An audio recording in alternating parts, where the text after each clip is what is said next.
ప్రభువైన యేసుక్రీస్తు నామములో మీ అందరికీ శుభములు.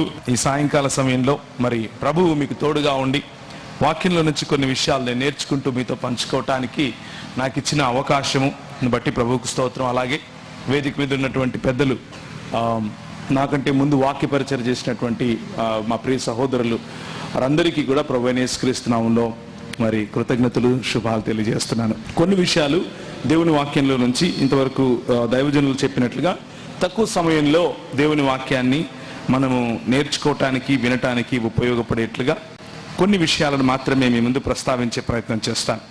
ఇంతవరకు కమల్ గారు మనకు గుర్తు చేసినట్లుగా మనస్సు, మాదిరి మరియు మాటలో మనకు హెచ్చరించారు. ఆ మూడు విషయాలను బట్టి మనల్ని హెచ్చరించారు. క్రైస్తవ సముదాయం ఈ రోజుల్లో వారు ఎటువంటి పరిస్థితి గుండా వెళుతున్నారు, ఎటువంటి మాదిరి గుండా వెళుతున్నారు, ఎటువంటి మనస్సును కలిగి ఉన్నారు, ముఖ్యంగా క్రైస్తవ సముదాయంలో ఉన్న నాయకులకు కూడా ఈ విషయాలు వర్తిస్తాయి అని మరి ఉన్నది ఉన్నట్లుగా మీ ముందు చెప్పాలి. కనుక క్రైస్తవ నాయకులకు మరియు క్రైస్తవ విశ్వాసులకు అన్న తేడా లేకుండా ఈ మూడు విషయాలలో కూడా మనల్ని మనము హెచ్చరించుకోవలసినటువంటి సమయం ఇది.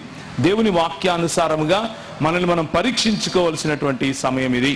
అలాగే మరి దాన్ని కొనసాగిస్తూ ఇంకొక విషయాన్ని మీ ప్రస్తావనలోకి లేతే మీ ముందుకు తీసుకొని రావాలని ప్రయత్నం చేస్తాను. అది మోసమును గురించినటువంటి హెచ్చరిక. మనసులో కలిగేటటువంటి మోసం, మాదిరి ద్వారా మనం గురవుతున్నటువంటి మోసం, అలాగే మాటలో కూడా గురవుతున్నటువంటి మోసం. ఈ మోసాన్ని గురించినటువంటి హెచ్చరిక ఇది సంఘములోను, సమాజములోను, ప్రభుత్వము వైపు నుండి అన్ని రకాలుగా క్రైస్తవ సమాజానికి జరుగుతున్నటువంటి, క్రైస్తవ సమాజంలో ఉన్న ప్రజలు లోనవుతున్నటువంటి మోసాన్ని గురించి ఈరోజు మీ ముందు ప్రస్తావించే ప్రయత్నం చేస్తాను. మొదటి రాజుల గ్రంథంలో ఒక చక్కటి, లేకపోతే ఒక మంచి కథనం, ఒక మంచి జరిగిన ఘటన అక్కడ రాయబడి ఉంది. 16వ అధ్యాయము 30 నుంచి నేను చదువుతాను, దయచేసి నన్ను అనుసరించండి.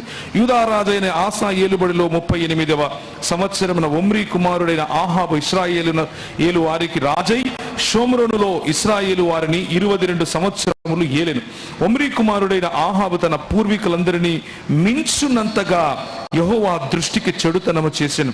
నెబాతు కుమారుడైన యెరోబాము జరిగించిన పాపక్రియలను అనుసరించి నడుచుకొనుట స్వల్ప సంగతి అనుకొని అతడు సీదోనీయులకు రాజైన యెజ్బయలు కుమార్తె అయిన యెజెబెలును వివాహము చేసుకుని బయలుదేవతను పూజించుచు వారికి మ్రొక్కుచూ ఉండెను.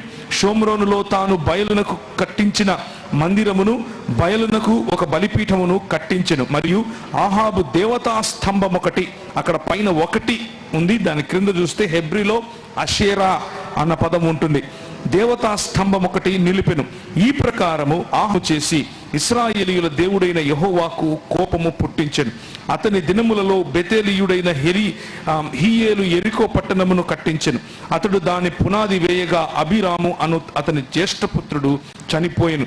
దాని గౌనుల నెత్తుగా అంటూ జరిగిన విషయాలు మనం అక్కడ చూస్తాం. ఆ సమయంలో, ఆ నేపథ్యంలో ఆహాబు యొక్క రాచరికము వచ్చిన సమయంలో, యెజెబెలు యొక్క ప్రభుత్వము ఆ ప్రాంతంలో విస్తరించిన సమయంలో గిలాదు కాపురస్తుల సంబంధీను తిష్పీయుడైనటువంటి ఏలియా ఆహాబు వద్దకు వచ్చి, ఆల్ ఆఫ్ ఎ సడన్ ఈ సీన్ జరుగుతోంది. ఈ సీన్ మధ్యలో ఒక ఆయన ఎంటర్ అవుతాడు. ఆయన ఏలియా. ఆ ఏలియా ఆయన ముందుకు వచ్చి, దాదాపు ఇది జరిగినప్పుడు ఆయన వయస్సు ఎంత ఉంటుంది అన్న దాఖలాలు మన దగ్గర లేకపోయినప్పటికీ ఆయన ఇది మొదలుకొని 3 సంవత్సరములు, ఆ తర్వాత ఒక 40 దినాలు, ఆ తర్వాత కొన్ని దినాలు ఆయన గడిపినటువంటి సమయాన్ని గనక క్యాల్కులేట్ చేస్తే దాదాపు మధ్య వయస్కుడు తర్వాత, అంటే 45-50 సంవత్సరాల వయసులో ఉండొచ్చు అన్నటువంటి, లేకపోతే రాజులను పట్టాభిషేకం చేసేటటువంటి వయస్సు ఉండవచ్చు అన్నది ప్రజల యొక్క అంచనా. థియోలోజియన్స్ అలా అంచనా వేస్తారు.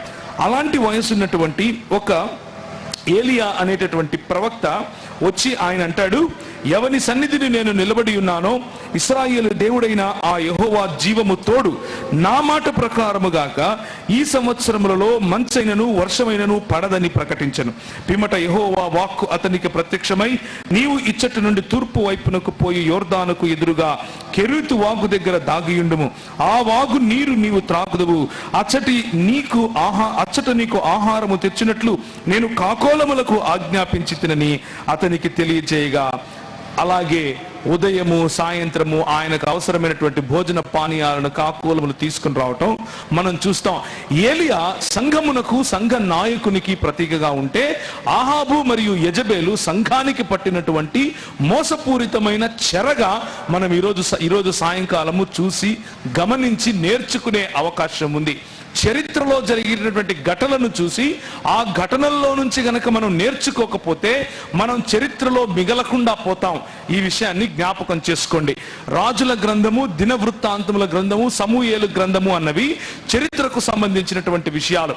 చరిత్రలో జరిగిన ఘటనలు, ఆ ఘటనల్లో రాజులుగా నిలబడినటువంటి వారు తీసుకున్న నిర్ణయాలు, ఆ రాజులుగా, ప్రభుత్వాలుగా అప్రెసింగ్ అంటే అదిమి వేసేటటువంటి, కుదించి వేసేటటువంటి, ఇంకా కట్టడల చేత, ట్యాక్సుల చేత మనల్ని నిలిపివేయాలి, నిలువరించాలి, సమాజాన్ని ఎదగకుండా చేయాలి అన్న కుతంత్రపు ఆలోచన కలిగినటువంటి సమాజంలో ఒక ప్రవక్తగా నిలబడటం, ఒక వెలుగు దివ్యగా నిలబడటం, ఒక లైట్ హౌస్ గా నిలబడటం ప్రభు మనకిచ్చినటువంటి బాధ్యత. ఆ బాధ్యతను గుర్తు చేస్తూ ఈరోజు కొన్ని విషయాలు ప్రభువు పట్ల మోసపోకుండా దేవుని సంఘం ఉండటానికి నీ బాధ్యత, నా బాధ్యత ఏమిటి అన్న విషయాన్ని గుర్తు చేసే ప్రయత్నం చేస్తాను.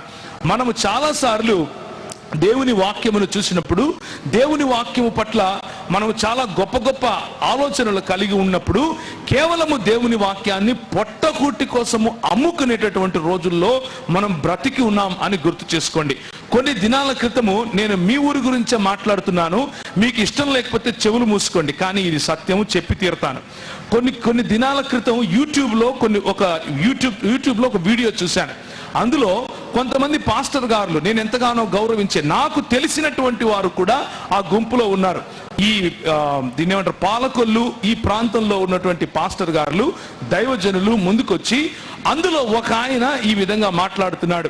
ఫలానా పెద్ద సేవకుడు అని చెప్పుకునే ఆయన మా ఊరికి వచ్చి ఒక స్క్రీన్ పెట్టి వాక్యం చెప్తాడంట.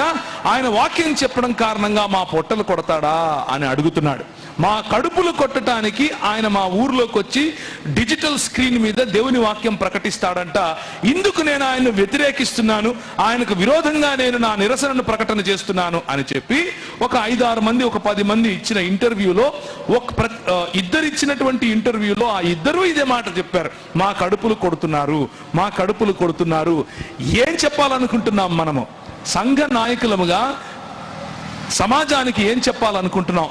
ఆయన చేసేది డిజిటల్ గాస్పల్ తీసుకొని వచ్చి డిజిటల్ స్క్రీన్ ఇక్కడ పెట్టి ప్రజలను రీచ్ అవ్వడము ఎంత తప్పో, లేకపోతే ఆ పని వెనక ఉన్నటువంటి ఇంటెన్షన్, ఆయన ఉద్దేశాలు ఏమై ఉన్నావో వాటి గురించి మనం ఆలోచించడం కాస్త పక్కన పెట్టి, ప్రస్తుతానికి మనము ఎవరైతే నిజమైనటువంటి దేవుని సేవకులుగా పిలువబడుతున్నామో, ఎవరైతే స్థానికంగా ఉండి కష్టపడి పని చేయాలి అని అన్నటువంటి ఆ నినాదం తీసుకుని ముందుకు వస్తున్నామో, మనం చెప్పే మాటలు ఏంటి? మా కడుపులు కొట్టడానికి ఆయన వస్తున్నాడు అన్నటువంటి ఆలోచన. అంటే దేవుని వాక్య వితరణ అన్నది, దేవుని రాజ్య స్థాపన అన్నది మన కడుపులను నింపేటటువంటి వృత్త. మన కడుపులను నింపకుండా ఆపినందుకు నిరసన. ఇదే భీమవరం ప్రాంతం, భీమవరం నుంచి పాలకొల్లు ప్రాంతం, పాలకొల్లు నుంచి నరసాపురం ప్రాంతం వరకు యేసు ప్రభు దేవుడు కాదు అని మీటింగ్లు పెడితే సంఘలో బైబిల్ పెట్టుకుని వెళ్ళిపోయారు మన వాళ్ళు. అప్పుడెందుకు నిరసన రాలేదు? ఎంతమంది ఎస్ఎం నాయుడు అనే వ్యక్తి ఇదే పాలకొల్లు ప్రాంతంలో ఉంటూ యేసు ప్రభువు దేవుడు కాదు, యెషువా మెస్సియా అన్నటువంటి ఒక ప్రత్యేకమైన సంఘాన్ని స్థాపించి ఆ తర్వాత యూదుల బోధన చేసి ఇప్పుడు యేసు ప్రభువు ఒక దొంగ ప్రవక్త అని చెప్పేటటువంటి ఒక వ్యక్తి ఉంటే ఆ వ్యక్తి వెనుక ఎందుకు నిరసన రాలేదు? తల్లి సంఘం అనేటటువంటి పేరుతో యెషయా మెస్సియా నుంచి ఇప్పుడు యూదుల సంఘం, యూదుల నుంచి ఆన్ హాన్ సాంగ్ అనగా పిలువబడేటటువంటి, లేకపోతే ఆ యెహోవాకు భార్యగా ఉన్నటువంటి జాంగ్ జిల్ జా అనే ఒక ఆమె యెహోవాకు భార్య అంట. ఆ సంఘం ఈరోజు పాలకులలో ఈ ప్రాంతంలో కనిపిస్తూ ఉంటే నోరు మెదపని మన క్రైస్తవ నాయకులు మా పొట్ట కొడుతున్నారు అని నోరు తెరిచేటటువంటి దౌర్భాగ్యపు దినాల్లో మనం ఉన్నాం. ఇది నిజమైన సత్యం. జాగ్రత్తగా వినండి. దేవుని కొరకు రోషము కలిగి బ్రతకాలి అని అనుకున్నటువంటి ప్రజలు, దేవుని కొరకు రోషము కలిగి దేవుని రాజ్య స్థాపన చేయాలి అని ఆలోచించినటువంటి క్రైస్తవ నాయకులు అని అంటే పాస్టర్లులే అని కూర్చున్న మీతో కూడా మాట్లాడుతున్నా. నాతో నన్ను నేను ప్రశ్నించుకుంటున్నాను, నన్ను నేను హెచ్చరించుకుంటున్నాను. ప్రభు అయిన యేసు నా శిష్యునిగా నువ్వు రా అని పిలిచిన ప్రతి ఒక్కడు, దేవుని యొక్క ప్రతి శిష్యుడు ఆయన సంఘములో నాయకునిగానే పిలువబడ్డాడు. ఎవరో ఒకరిని నడిపించటానికే, ఎవరో ఒకరిని శిష్యత్వంలోకి నడిపించటానికే మనం పిలువబడ్డాం. ఆ పిలుపునే ప్రవక్తల యొక్క పిలుపుతో పోల్చి నేను ఈరోజు మీతో మాట్లాడుతున్నాను. ఏలియా చేసినటువంటి పరిచర్య ఇటువంటి పరిచర్య. రాజు భార్యతో కలిసి, యెజబేలుతో కలిసి నిర్ణయించినటువంటి, తీసుకుని వచ్చినటువంటి కట్టడలు, ఎత్తైన ప్రదేశాలలో వారు కట్టినటువంటి దేవతా స్తంభాలు. ఇశ్రాయేలు రాజ్యము దేవుని రాజ్యము. ఇశ్రాయేలు మరియు యూదా కలిసి దేవుని రాజ్యముగా పిలువబడింది. దేవుడు ఎన్నుకున్నటువంటి కనాను ప్రదేశము, దేవుడు ఎన్నుకున్నటువంటి పాలు తేనెలు ప్రవహించు ప్రదేశము. అందులో దేవుని ఆశీర్వదించాడు. నిన్ను ఆశీర్వదించిన వారిని నేను ఆశీర్వదిస్తాను అని చెప్పాడు. నిన్ను దూషించిన వారిని నేను శపిస్తాను అని చెప్పాడు. అటువంటి దేవుని రాజ్యములో, అటువంటి దేవుని నిబంధన మందసం ఉండవలసినటువంటి ప్రదేశములో దేవుని ఆలయమును నిర్మించి, ఆ భవ్య ఆలయములో దేవుని యొక్క షకైనా మహిమ దిగి వచ్చినప్పుడు చూసి సంతోషించి జేజేలు కొట్టినటువంటి ఇదే ప్రజలు ఇప్పుడు దేవతా స్తంభముల ఎదుట నిలబడి, ఆషేరు దేవత ఎదుట నిలబడి ధూప దీప నైవేద్యాలు వేస్తూ ఉంటే, ఆహా భలే ఉంది అని రాజు దానికి సరిపోయేటటువంటి కట్టడలు సృష్టించినటువంటి సమయం. ఆ రాజు నన్ను కొడతాడు, అమ్మా నా పొట్ట కొడుతున్నాడు అన్నది కాదు ఆలోచన. నా పొట్ట కొట్టినా పర్వాలేదు, దేవుని రాజ్యం కోసం నిలబడతాను అని ఒక వ్యక్తి బయటకు వచ్చాడు. 45-50 సంవత్సరాలు. ఈ రోజైతే అంటాం, ఒక 5 ఏళ్ళు ఉంటే రిటైర్ అయిపోతావు, నీకెందుకయా ముసలాయన, ఇంటికెళ్ళి పడుకోవచ్చు కదా. నా దేవుని దూషించాడు, నా దేవుని రాజ్యమును చెరపడుతున్నాడు. నా దేవుని రాజ్యమును చెరపట్టినప్పుడు నేను నోరు మెదపకుండా ఉంటే నాకంటే దౌర్భాగ్యుడు ఇంకొకడు లేడు అని అర్థం చేసుకున్నాడు. కనుక దేవుడు చెప్పింది చెప్పినట్లు ఆయన ముందుకొచ్చి ఆహాబు ఎదుట నిలబడి చెప్పాడు, చస్తావు అని చెప్పాడు. ఆహాబు, దేవుడైన యెహోవా జీవము తోడు, నా మాట ప్రకారముగాక ఈ సంవత్సరములలో మంచైనను వర్షమైనను పడదని ప్రకటించాడు. ప్రకటించమన్నది శుభవార్త కాదు, ప్రకటించమన్నది అశుభవార్త. ప్రకటించమన్నది అరిష్టమనేటటువంటి వార్త. ఆ అరిష్టమనేటటువంటి వార్తను కూడా ధైర్యముగా పాలకుల ఎదుట నిలబడి ఛాలెంజ్ చేసి మాట్లాడేటటువంటి పిలుపును మనం కలిగి ఉన్నాం. ఆ పిలుపును మర్చిపోయి ఆ పొట్టలు కొడుతున్నారు అనే పిలుపు వైపుకు వచ్చామనంటే ఎంత దౌర్భాగ్యపు క్రైస్తవ జీవితాలు జీవిస్తున్నామో ఒక్కసారి ఆలోచించాలి. నేను కేవలము బయటకు వచ్చినటువంటి ఆ సహోదరుల గురించి మాత్రమే మాట్లాడట్లేదు, బయటికి రాకుండా లోపలే ఉండి ఈ ఆలోచనలో ఉన్నటువంటి నా క్రైస్తవ సహ పని వారితో కూడా మాట్లాడుతున్నాను. నాతో పాటు కలిసి పని చేసేటటువంటి మన అందరితో మాట్లాడుతున్నాను. నా అంతటా నన్ను గురించి నేను ప్రశ్నించుకుంటున్నాను. ఇది ఒక మోసము కాదా? ఇది సాతాను వేసే బిస్కెట్ కాదా? ఆ బిస్కెట్కు పడిపోయి దేవుని రాజ్యమును నిర్మించాల్సినటువంటి మనము సొంత రాజ్యాలు, చిన్న చిన్న గుంపులు కట్టుకొని మనం సంతోషపడి ఇంట్లో ఆహాలు చేయట్లేదా? ఇది మొదటిగా మనము అర్థం చేసుకోవాల్సినటువంటి విషయం. యేసు ప్రభువు కొరకు రోషము కలిగి జీవించండి అని అంటే, ఎవరో వేరే వాళ్ళు వచ్చి నా పొట్ట కొడుతున్నారు అని నా పొట్ట కోసము రోషము కలిగి జీవిస్తే ప్రభు అంటాడు, నీ పొట్టే నీకు దేవుడు. ఈరోజు మన సంఘ పరిస్థితులు ఇవే. 6వ వచనం, అక్కడ కాకోలములు ఉదయమును రొట్టెను మాంసమును అస్తమయమందు రొట్టెను మాంసమును అతని యొద్దకు తీసుకొని వచ్చుచుండెను. అతడు వాగు నీరు త్రాగుచు వచ్చెను.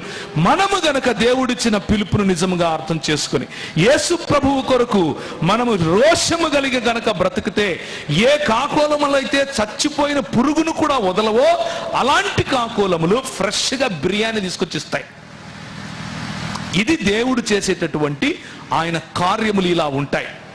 ఏ కాకైతే వచ్చి నీ సంఘంలో ప్రజలను తన్నుకొని పోతుందేమో అని భయపడుతున్నావో, ఆ కాకి బిర్యానీ పెట్టి వెళుతుంది నీకు, దేవుని కొరకు రోషంగా నిలబడితే. ఆయన ఇంకా పెద్ద ఆయన. వీళ్ళు ఇలా అన్నాడని ఆయన ఉన్న హుందాతనము అదంతా మర్చిపోయి కోటేసుకుంటాడు, లక్షలకు లక్షలు సంపాదిస్తాడు, నిలబడి అంటాడు వీళ్ళందరూ డాష్ గాళ్ళు. ఇది మన బతుకు. బయటికి కనిపించటానికేమో మంచి మంచి మాటలు మాట్లాడతాం, సాటిగా నీతో పని చేసే నీ సేవకుండేమో డాష్ గాడు అని పిలుస్తాం. దాని బదులు ఏదో ఒక తిట్టు పెట్టాల్సింది. పిల్లలందరూ ఆ డాష్ లో ఏది కావాలంటే అది రాసుకుంటున్నారు. Shame on us, my brothers, my sisters. మనకు సిగ్గుండాలి. ఇటువంటి క్రైస్తవ జీవన విధానం ప్రభువు కోరుకున్నదా అన్న విషయాన్ని మనం ఆలోచించాలి. రోషము కలిగి బ్రతకాల్సిన దినాలలో, రోషము కలిగి ప్రభుత్వాన్ని ప్రశ్నించాల్సిన దినాల్లో ఒక ఆయన అంటాడు, నా దగ్గర ఒక 5 మంది ఉన్నారు, ఒక 10 మంది ఉన్నారు, ఒక లిస్ట్ రాసుకుని 5,000 కోసం అప్లై చేస్తాను అని అంటాడు. వాళ్ళు బిస్కెట్లు వేస్తారు, మీరు తినండి, ఆ తర్వాత తోక ఊపుకుంటూ. ఇది సాతాను వైపు నుంచి వచ్చేటటువంటి బిస్కెట్ కాదా? ఆలోచించండి. కాకోలముల చేత ఆయన మన కడుపును నింపగలవాడు. కడుపు కోసం మనము పని చేయకూడదు. అంతటా యెహోవా వాక్కు అతనికి ప్రత్యక్షమై ఇలాగు సెలవిచ్చెను, నీవు సీదోను పట్టణ సంబంధి అయిన సారేపెతు అను ఊరికి పోయి అచ్చట ఉండుము. నిన్ను పోషించుటకు అచ్చటనున్న ఒక విధవరాలికి నేను సెలవిచ్చి తిని. అందుకతడు లేచి సారేపెతునకు పోయి పట్టణపు గవిని యుద్ధకు రాగా ఆ విధవరాలు అచ్చట కట్టెలు ఏరుచుండెను. Look at this miracle. దేవుని యొక్క అద్భుతమును చూడండి. ఇలాంటి అద్భుతములు ప్రభు మన జీవితంలో చేయటానికి ఆయన చేతులు ఏమైనా కురచైపోయాయంటారా? మనం బొచ్చ పట్టుకొని బయటికి వెళ్ళి అడుక్కోవాల్సిన దినాలు వచ్చాయంటారా? ప్రభు అంటాడు, నువ్వు వెళ్ళు, నువ్వు రోషము కలిగి నా కొరకు నా దేవుని నా రాజ్య స్థాపన కోసం నిలబడ్డావు కదా, రాజులని లెక్క చేయకుండా వారిని హెచ్చరించి వచ్చావు కదా, నేను నీకు ఒక బంపర్ ఆఫర్ ఇస్తున్నాను. వెళ్ళు, అక్కడ ఒక విధవరాలు ఉంటుంది. విధవరాలు తనంతానికి కష్టపడుతోంది. ఒక్క కొడుకున్నాడు. ఈ రోజు రాత్రి ఈ రొట్టె తినేసి నేను నా కొడుకు చచ్చిపోదామని నిర్ణయించుకొని పుల్లలేరుకుంటూ ఉంటే నాకు వచ్చి అన్నం పెట్టమంటావు ఏంటి? నీళ్ళు అడిగావు, నీళ్ళు ఇచ్చాను, సరే సరిపోయింది. ఒక రొట్టె ముక్క పట్టుకొని రావంటావు ఏంది? ఆనెస్ట్ గా మనసులో ఉన్నది ఉన్నట్లు చెప్పేసింది. అయ్యా, ఇది నా పరిస్థితి. ఈయన అన్నాడు, దేవుడు నన్ను పంపించాడమ్మా నీ దగ్గరికి, నేను నీతో ఉన్నంత వరకు నువ్వు నాకు భోజనం పెడుతూనే ఉంటావు, నువ్వు తింటావు. అది జరిగింది. ప్రభువు ఇచ్చిన పిలుపుకు నమ్మకముగా మనం వెళితే, ప్రభువు ఇచ్చిన పిలుపుకు నమ్మకంగా వెళితే ఎడారిలో సెలయేళ్లను ఆయన తీసుకుని రాగలుగుతాడు. ప్రభువు ఇచ్చిన పిలుపుకు నమ్మకముగా మనం రోషము కలిగి నిలబడితే విధవరాండ్ర చేత మనకు భోజనము ఆయన బలహీనుల చేత మనకు బలాన్ని ఆయన తీసుకుని వచ్చి ఇస్తాడు. ప్రభు ఇచ్చిన పిలుపుకు నమ్మకంగా మనం నిలబడితే కాకోలముల చేత ఆయన మాట గురించి, ఆయన మరణము గురించి నీచమైన మాటలతో మీడియా ఎక్కి టెలివిజన్లకు ఎక్కి మాట్లాడుతూ ఉంటే నోరు మెచ్చి నా పొట్ట కొడుతున్నారు అని నోరు మెదుపుతున్నారు అని అంటే మనకు ఏది ప్రాముఖ్యమో ఒకసారి ఆలోచించుకోవలసినటువంటి సందిగ్ధావస్థలో మనం ఉన్నాం. అలాంటి దౌర్భాగ్యపు పరిస్థితిలో మనం ఉన్నాం. దీన్నే సంఘములో ఉన్న మోసము అని నేను మీకు తెలియజేయాలనుకుంటున్నాను. సంఘములో, సంఘ నాయకత్వములో మీలో నాలో ఉన్న మోసము అని చెప్తున్నాను. మీలో అని ఎందుకంటున్నానో ఒక మాట చూడండి. ఇది అయిపోయిన తర్వాత 18వ వచనం, అని సారేపెతు గ్రామంలో ఉన్నటువంటి ఈ స్త్రీ జరిగినటువంటి ఆ విశ్వాస క్రమములో జరిగినటువంటి మరణ పునరుత్థానములు, వీటి గురించి నేను మాట్లాడట్లేదు, ప్రస్తుతానికి ముందుకెళ్తున్నాను. 3 సంవత్సరాలు అయిపోయాయి. అప్పుడు అహాబు తన గృహ నిర్వాహకుడగు ఓబద్యాను పిలిచెను. ఓబద్యా యెహోవా యందు భయభక్తులు గలవాడై యెజబెలు యెహోవా ప్రవక్తల నిర్మూలము చేయుచుండగా గుహలో 70 మందిగా 100 దాచి అన్నపానీయములిచ్చి వారికి పోషించెను. ఓబద్యా వంటి నాయకులు ఈరోజు మనకు కావాలా వద్దా? పాలకులు ఉన్నారు, పాలకులతో పాటు పని చేస్తున్నాడు, పాలకులతోనే ఉన్నాడు, కానీ దేవుని రాజ్య సంరక్షణ కోసం, దేవుని రాజ్య విస్తరణ కోసం, దేవుని రాజ్యంలో మిగిలి ఉన్న కొంతమందినైనా కాపాడుకోవాలి అన్నటువంటి ఆశతో ఆయన రిస్క్ తీసుకుని మరి యెహోవా ప్రవక్తలను 100 మందిని కాపాడుకుంటూ వస్తున్నాడు. పరిస్థితి ఏమిటి? సంఘం మోసపూరితమైనటువంటి పరిస్థితి ఏమిటి? మన ప్రవక్తలను ఎక్స్పోజ్ చేయాలి, అవతలి వాడికి మనం బాగుగా వాడి దగ్గర గుడ్ బుక్స్ లో ఉండాలి, మంచి బుక్స్ లో అక్కడ ఉండాలి, మన వాళ్ళను మనం ఎక్స్పోజ్ చేయాలి. ఇది ఈరోజు మన పరిస్థితి. చాలా దయనీయమైన పరిస్థితిలో క్రైస్తవ సంఘం ముఖ్యంగా ఆంధ్రప్రదేశ్ తెలంగాణలో ఉంది అన్న విషయాన్ని జ్ఞాపకం చేసుకోండి. యువకులు కూర్చుని ఉన్నారు, యువకులు వింటున్నారు, యువతులు చూస్తున్నారు. సంఘం ఎలాంటి నిర్ణయాలు తీసుకుంటోంది, ఏ పక్షంగా మాట్లాడుతోంది, ఏ పక్షంగా స్వార్థపూరితంగా నిర్ణయాలు తీసుకుని ముందుకు వెళ్తోంది అన్నది చూస్తున్నారు, వింటున్నారు. మనం ఎటువంటి భావితరాన్ని కడుతున్నామో ఒకసారి ఆలోచించుకొని మన నిర్ణయాలు మనం తీసుకోవాలి. మన పిల్లలు రేపు మనల్ని ఏమని ప్రశ్నిస్తారో, మన పిల్లలు రేపు ఎటువంటి క్రైస్తవ్యాన్ని భారతదేశానికి పరిచయం చేస్తారు అన్న ఇంగితము కూడా మర్చిపోయి మరి ఈ రోజుల్లో నీరు గారిపోయిన రోషము లేని క్రైస్తవ జీవన విధానంలో గనుక మనం ఉంటే మనల్ని మనం ప్రశ్నించుకోవాల్సినటువంటి సమయం ఇది. ఆ ఓబద్యను పిలిచి, గడ్డి లేదురా నాయన, జంతువులన్నీ చచ్చిపోతున్నాయి, వెళ్ళి గడ్డి ఏమైనా ఉంది చూడుపో అని అంటే ఓబద్య గారు లేచి బయలుదేరలేరు. అక్కడి నుంచి ఏలియా వస్తున్నాడు. ఎందుకు వస్తున్నాడు?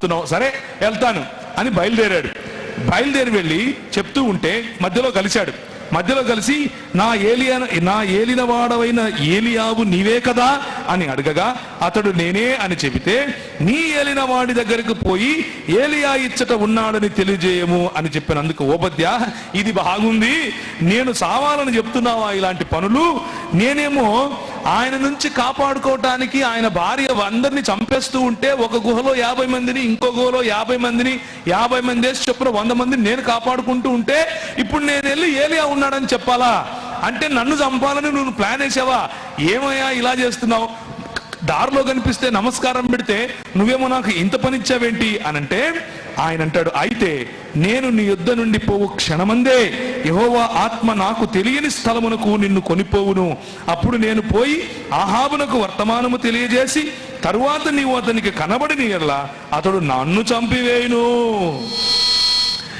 యెజబేలు తన ప్రవక్తలను, యెజబేలు ఆరాధించేటటువంటి బయలుదేవుని ప్రవక్తలను ఆమె ముందుకు తీసుకుని రావడం కోసం యెహోవా ప్రవక్తలను నాశనం చేస్తూ ఉంటే, లోకానికి సంఘానికి మధ్య జరుగుతున్నటువంటి ఈ సంఘర్షణ, లోకములు సంఘములోనికి చొచ్చుకొని రావాలి అన్నటువంటి సంఘర్షణ, లోకములో ఉన్నటువంటి లోక ఆశలకు, లోక పొట్టకు అమ్ముడుపోయినటువంటి క్రైస్తవ నాయకులు యెజబేలు సంతానములాగా, యెజబేలు ప్రవక్తలలాగా సంఘములోనికి చొరబు చేస్తావేమో, నన్ను చంపుతాడు ఆయన అని బాధపడుతున్నాడు. అందుకే ఏం భయం లేదు, నువ్వు వెళ్ళి చెప్పు, నేను వచ్చి ఎదుర్కొంటాను అని అన్నాడు. ఇప్పుడు చూడండి ఎంత చక్కటి మాట రాయబడి ఉందో. అప్పుడు ఆహాబు, నన్ను చంపునట్లుగా నీ ఏలిన వాని దగ్గరకు పోయి ఏలియా ఇచ్చట ఉన్నాడని చెప్పుమని నీవు నాకు ఆజ్ఞిస్తున్నావు కదా అని చెప్పిన తర్వాత 17వ వచనం, ఆహాబు ఏలియాను చూచి, ఎందుకు 16వ వచనంలో, అంతటా ఓబద్య ఆహాబును ఎదుర్కొనబోయి ఆ వర్తమానమును తెలియజేయగా ఏలియాను కలుసుకొనుటకై ఆహాబు బయలుదేరెను. సిటిజన్షిప్ అని అందులో లేని వాళ్ళని తీసుకెళ్లి ఒక డిటెన్షన్ క్యాంప్ లో పెడుతున్నారంట. క్రైస్తవులకు అదే గతి పట్టబోతుందని కొంతమంది బోగట్ట, అది ఎంత మాత్రం నిజమో నాకు తెలియదు, ఆలోచించి మీరే నిర్ణయం తీసుకోవాలి. ఆ రోజులు వస్తాయి, ప్రభుత్వాలు మనల్ని సెక్లూట్ చేసే ఆ రోజులు వస్తాయి. ప్రభుత్వాలు నువ్వు మతం మారినందుకు ఈ దేశస్థుడివి కాదు అని చెప్పే రోజులు వస్తాయి. ఆ రోజులు వచ్చినప్పుడు ఏలియా వంటి జీవితం కలిగి ఉంటామా, ఓబద్యా వంటి జీవితం కలిగి ఉంటామా, లేకపోతే మిగిలిన వారిలాగా మనము కూడా ఆహాబు పిలిచేటటువంటి యెజబేలు యొక్క ప్రవక్తలలాగా మారిపోతామా అన్న రోజులు, ఎవరిని మనం ఎన్నుకోవాలి అన్న రోజులు రాబోతున్నాయి, త్వరలోనే రాబోతున్నాయి. సంఘము జాగ్రత్త పడాలి. ఏలియాను కలుసుకోవటానికి ప్రభుత్వం దిగి వస్తా ఉంది, ఏలియాను కలుసుకోవటానికి రాజు దిగి వస్తున్నాడు. రాజు దిగి వచ్చి అంటున్నాడు, ఇశ్రాయేలు వారిని శ్రమ పెట్టువాడవు నీవే కదా. ఆయన అంటాడు, నేను కాదురా నాయన, ఇశ్రాయేలు నీవు నీ పెద్దలైనటువంటి నీ తాత తండ్రులు ఆరాధించినటువంటి యెహోవా దేవుణ్ణి విడిచిపెట్టి నీ సొంతంగా నీవు నీ భార్య కలిసి దేవుని రాజ్యములో యెజబెలు రాజ్యాన్ని తీసుకుని రావాలని ప్రయత్నం చేస్తున్నావు కదా, నీ పొట్ట నీకు దేవుడయ్యాడు కదా, నీ రాజ్యము నీకు దేవుడయ్యాడు కదా, ఉన్నతమైన స్థలాలలో స్తంభాలు కట్టించి దానికి దీప నైవేద్యాలు వేస్తున్నావు కదా, ఆషేరు దేవతను చేసుకున్నావు కదా, అది నీకు శాపకరంగా మారింది అని ప్రకటించాడు. అక్కడే రాసిన చూడండి కావాలంటే. ఇశ్రాయేలు వారిని శ్రమ పెట్టువారై ఉన్నారు.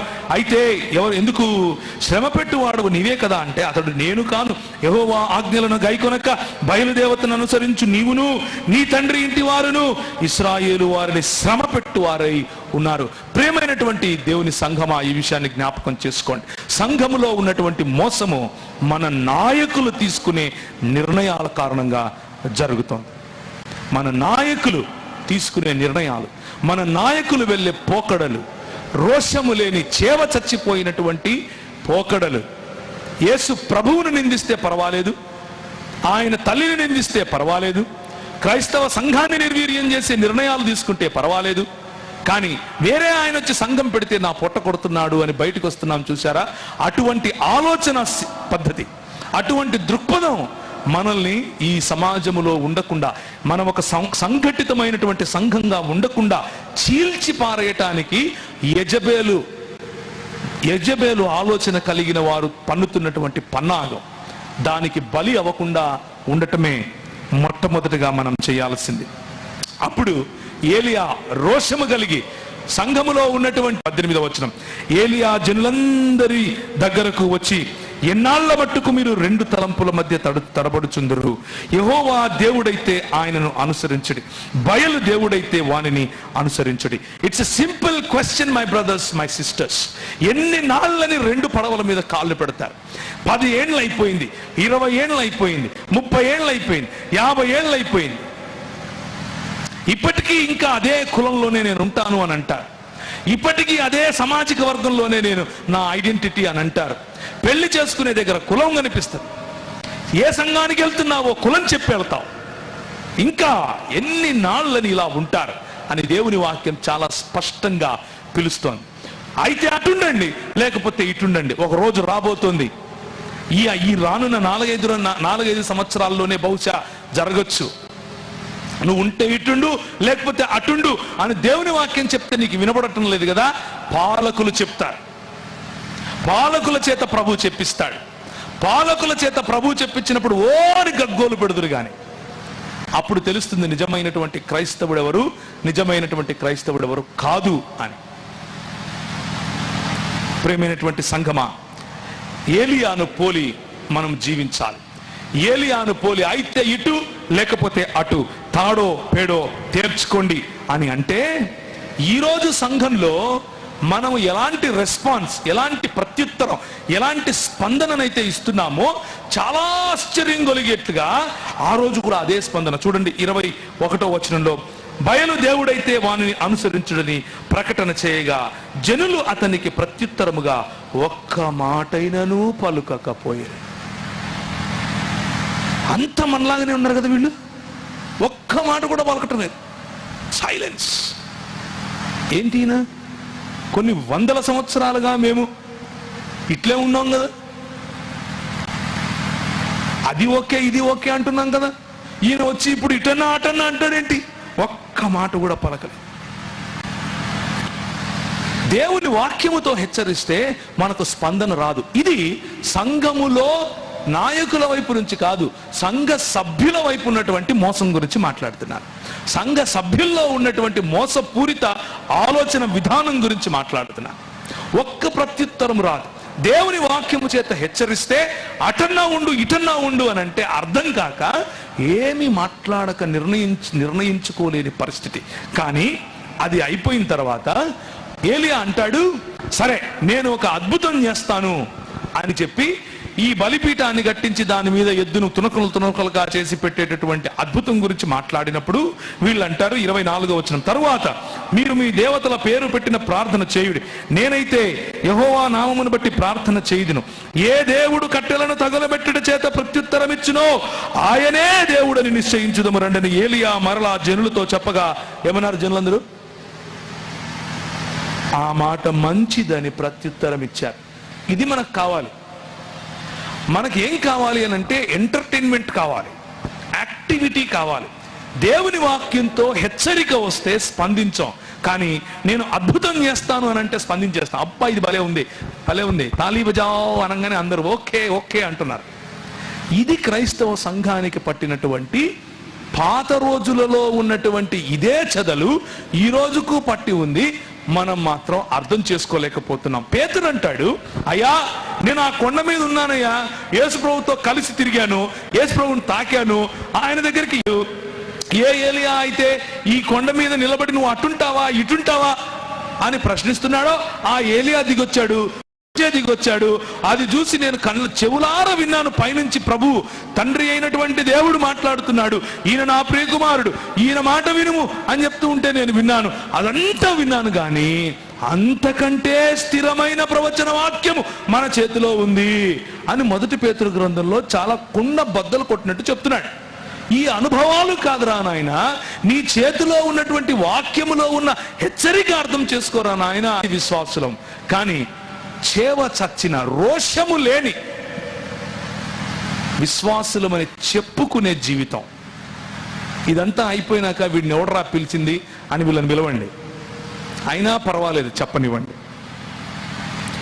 ఉదయం మొదలుకొని మధ్యాహ్నం వరకు బయలా బయలా అని ప్రార్థన చేస్తున్నారు, ఒళ్ళంతా కోసుకుంటున్నారు, ఏం కావట్లా. చివరికి ఈ నాయకులు ఏం చేశారంటే 26వ వచనం, ఇక్కడ స్టేజ్ల మీద జరిగేటటువంటి జిమ్మిక్లు కనిపిస్తాయి చూడండి. ఫస్ట్ మామూలుగా ప్రార్థన చేస్తున్నారు, బయలా బయలా అంటున్నారు, కావట్లేదు. ఏం కాకపోతే ఈయన ఏం చేస్తున్నారు, ప్రార్థన వినునని బయలు పేరు పెట్టిన ప్రార్థన చేసిరి గాని ఒక్క మాట అయినను ప్రత్యుత్తరం ఇచ్చి వాడెవడను లేకపోగా వారు తాము చేసిన బలిపీఠములో యొద్ద ఏం చేస్తున్నారు, గంతులు వేయ మొదలు పెట్టిరి. ఎవరైతే ఈ పొట్టగూటి కోసము వచ్చారో, దేవుని రాజ్యము పేరట సొంత రాజ్యాలు నిర్మించుకున్నారో, వారి ప్రార్థనలు అందరి ముందు చేసేటటువంటి సరళమైన మాటలతో జరిగే ప్రార్థనలు అర్థం కావో, వీళ్ళు ఏం చేస్తారంటే గంతులేసి ఎంటర్టైన్మెంట్ చేస్తారు, జిమ్మిక్కులు చేస్తారు, లేనిపోనివి సృష్టించే ప్రయత్నాలు చేస్తారు, ఒళ్ళు కోసుకుంటారు, బూడిదేసుకుంటారు, ఇంకా ఏవేవో చేస్తారు. చేసి మభ్య పెడుతూనే ఉంటారు, మీరు మభ్యపడుతూనే ఉండండి. ఇదే మన తలరాత అని చెప్పండి. వీళ్ళు గంతులేస్తూ ఉంటారు, మనం చూస్తూ ఉంటాం. ఇది ఈ రోజుకు కూడా మన సంఘాల్లో జరుగుతున్నటువంటి మోసపూరితమైన దొంగ ప్రవక్తలు చేసేటటువంటి పని. సంఘములో చొరబడినటువంటి దొంగ ప్రవక్తలు, రోషము లేని ప్రవక్తలు. మొన్న ఒక ఆయన వచ్చాడంట మీ ఊరి దగ్గరే, ఇంతవరకు సోదరులు చెప్తుంటే విన్నాను. ఆయన వచ్చి అంత పరిచయం చేసిన తర్వాత మొదటి రోజే చెప్పాడంట, అమ్మ కానుకలు ఎక్కువ వేయండి, కొంచెం గట్టిగా వేయండి అని. రెండో రోజు వచ్చి అన్నాడంటే, మీరు ఇచ్చిన కానుకలు మాకు డీజిల్ కూడా సరిపోవట్లేదు అన్నాడంట. ఏం సేవ చేస్తున్నాం మనం, ఏం పరిచర్య చేస్తున్నాం చూడండి. తిరుగులేని పరిచర్య. గట్టిగా ఇవ్వండి అని ముందే చెప్పేసాయి, ఆ తర్వాత మీరు ఇచ్చింది డీజిల్కి కూడా సరిపోలేదని చెప్పు, మళ్ళా గంతులు ఎద్దువు కానీ మళ్ళా కోసుకుందు. ఇట్లా అవతలోడు వచ్చి ఏమన్నా భిక్షం వేస్తాడు. What a shame on us, my brothers, my sisters, what a shame. ఇది దేవుని రాజ్య నిర్మాణమునకు మనం పనిచేసే పద్ధతి. మర్యాద చొప్పున కత్తులతోనూ శస్త్రములతోనూ తమ దేహములను కోసుకుంటున్నారు చూసారా. అలాగే మన మర్యాదలు మనం మొదలు పెట్టేసుకున్నాం. కానీ ఏలియా నిలబడతాడు. ఏలియా నిలబడి మాట్లాడి అంటున్నాడు, ఏమయ్యా వాడు దేవుడు అంట కదా, ఇంకా అరవండి, కేకలేయండి. దూరాన్ని ఉన్నాడేమో వస్తాడు, ప్రయాణం చేస్తున్నాడో, సైకిల్ మీద వెళ్తున్నాడో, కారులో వెళ్తున్నాడో పిలవండి, నిద్రపోతున్నాడేమో లేపండి, నీళ్లు కొట్టండి కొంచెం. He's mocking at them. నేను ఎందుకు ఈ మాట చెప్తున్నానో తెలుసా? తన దేవుని ఎరిగిన వారు బలము కలిగి గొప్ప కార్యాలు చేస్తారు. తమ దేవునిని ఎరిగిన వారు ధైర్యం. చేవ చచ్చినటువంటి క్రైస్తవ సమాజముగా క్రింద పడత్రోయబడి ఉన్నటువంటి యెహోవా బలిపీఠము కనిపిస్తూ ఉన్నప్పటికీ, యెహోవా బలిపీఠము అన్యుల చెరగా, దొంగల చెరగా చెరపట్టుబడి ఉన్నప్పటికీ అర్థం చేసుకోకుండా వాటిని పట్టించుకోకుండా భూములు అమ్ముకోవటానికి, సమాధులు అమ్ముకోవటానికి మన బతుకు అంతా అక్కడే పెడుతున్నాం. చూడండి ఏలియా చేసినటువంటి ఇంకొక పని. అప్పుడు ఏలియా నా దగ్గరకు రండని జనులందరితో చెప్పగా జనులందరూ అతని దగ్గరకు వచ్చిరి. అతడు క్రింద పడద్రోయబడి ఉన్న యెహోవా బలిపీఠమును బాగు చేసి, the call that we have today my brothers my sisters, మనకున్న పిలుపు ఏమిటి అనంటే పడద్రోయబడినటువంటి యెహోవా బలిపీఠమును తిరిగి నిర్మించాలి. పునర్నిర్మాణము అన్నటువంటి పనిలో ప్రభు మనల్ని పిలుస్తున్నాడు. అల్పసంఖ్యాకులమైనటువంటి మనము దేవుని రాజ్యమును భరతఖండంలో ఆయన బలిపీఠమును నిలబెట్టాలి.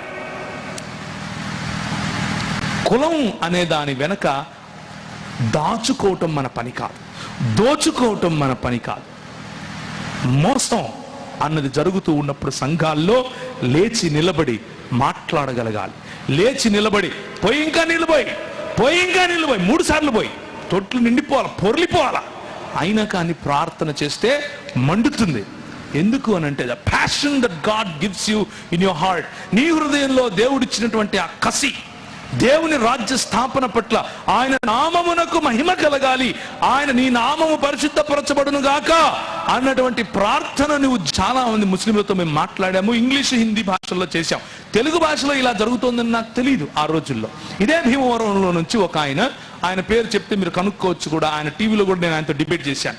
ఆయన ఈ ప్రాంతంలో తనకున్నటువంటి భార్య దగ్గరికి వస్తాడు. 15 రోజులు ఇక్కడ ఉంటాడు. ఆ 15 రోజుల్లో ఎన్ని పుస్తకాలు పంచుతాడు, ఎంతమందిని క్రైస్తవులను ముస్లింగా చేస్తాడు. టీవీలకెక్క చెప్తున్నాడు యేసు ప్రభు ఓమా కతలుహు యకీనా, ఆయన అసలు చచ్చిపోనే లేదు అని చూస్తున్నారు. ఒక్కడు నిలబడి మాట్లాడలేదు. The fate that we have created for the church. సంఘానికి, సంఘ నుసిటి పైన రాస్తున్నటువంటి రాతలు మన చేతులారా ఇలా ఉన్నాయి.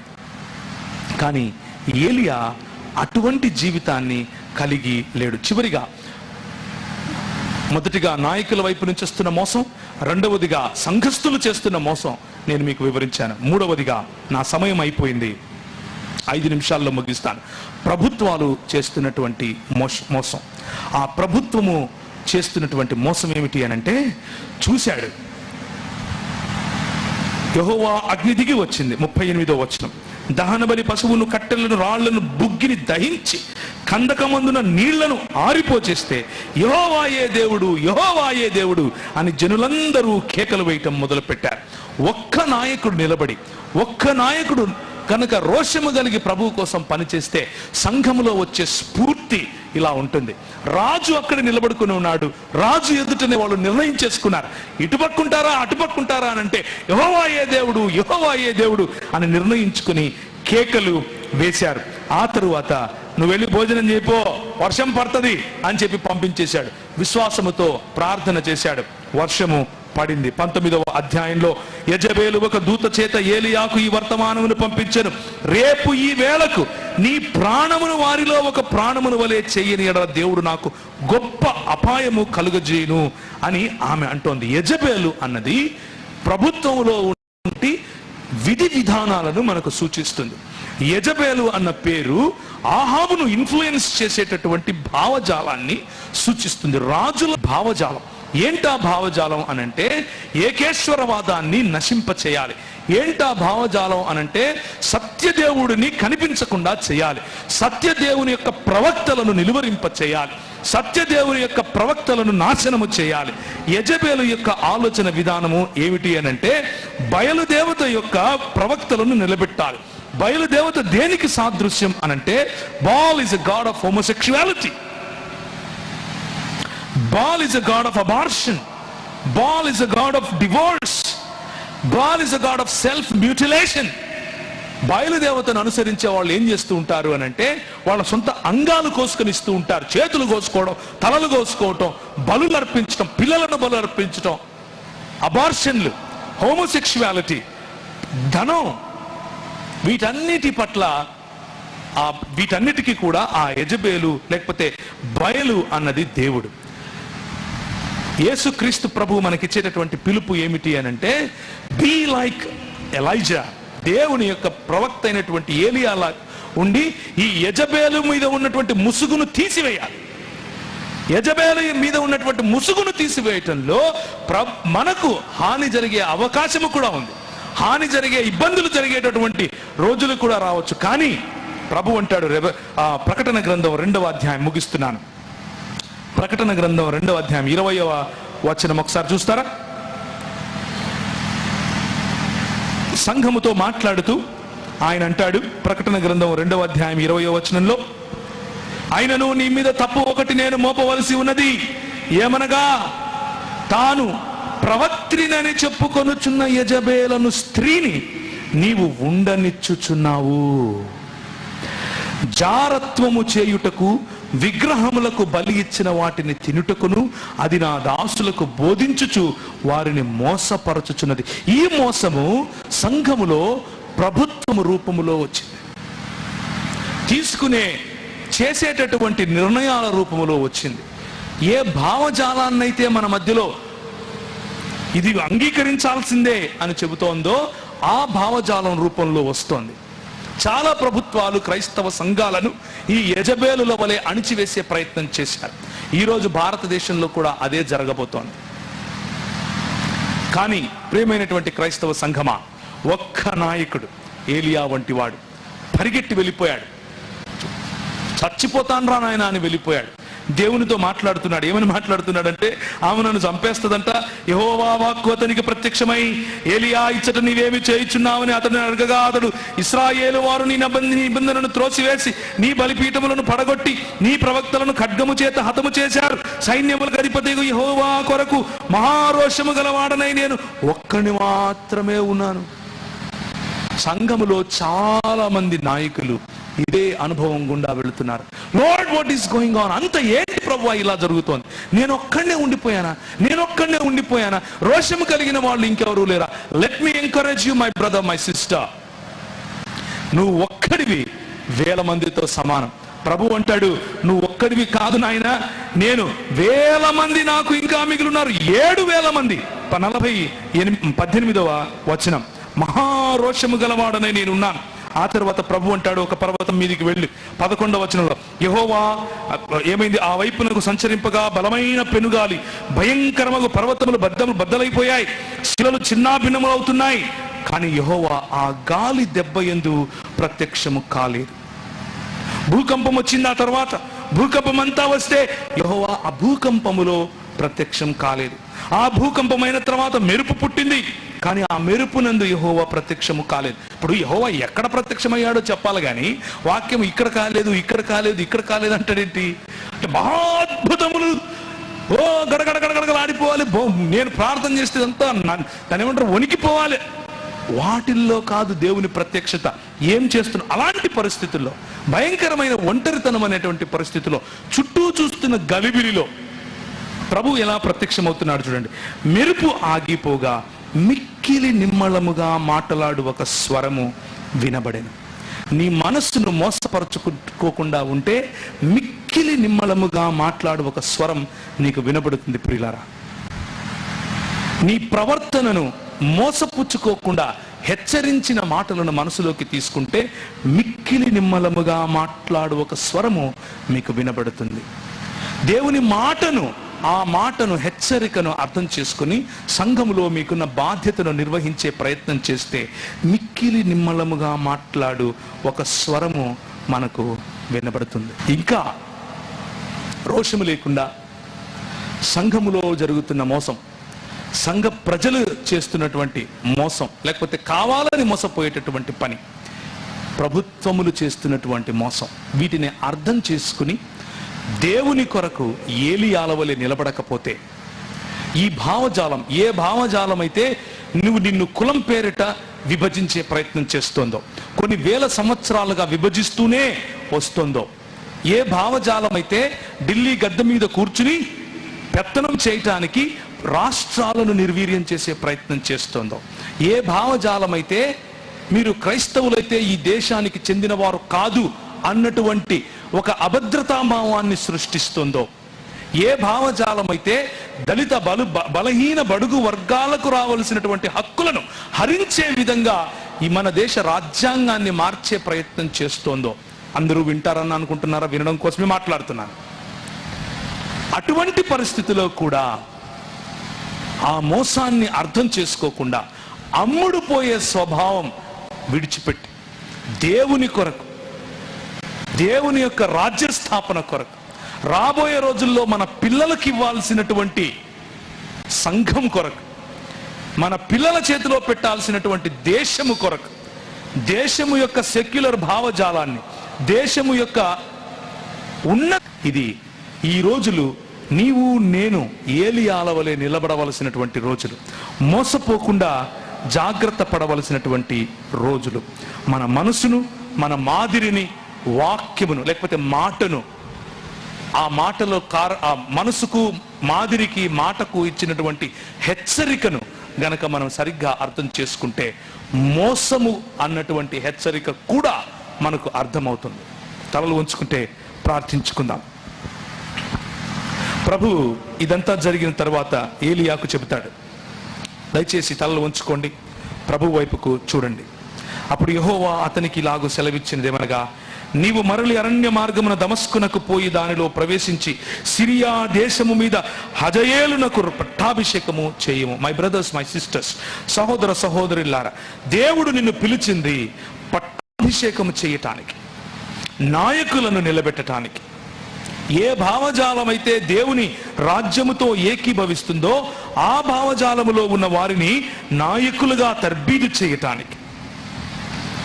7,000 మంది నీకు తోడుగా ఇంకా ఉన్నారు అన్న విషయాన్ని మర్చిపోకుండా, నాకెందుకులే, నేనెందుకులే, నేనేం చేస్తానులే అన్న ఆలోచన కాకుండా, పొట్టకూటి కోసం వచ్చినటువంటి పరిచర్యలాగా కాకుండా, దేవుని రాజ్యమును నిర్మించే పరిచర్య, దేవుని రాజ్య విస్తరణ చేసే పరిచర్య, రాజులు సైతము దిగివచ్చి మాట్లాడే, దిగివచ్చి మనతో పరామర్శించే పరిచర్య, అలాంటి పరిచర్య కోసం ప్రభు మనల్ని ఆశీర్వదించినట్లుగా ప్రార్థించుకుందాం.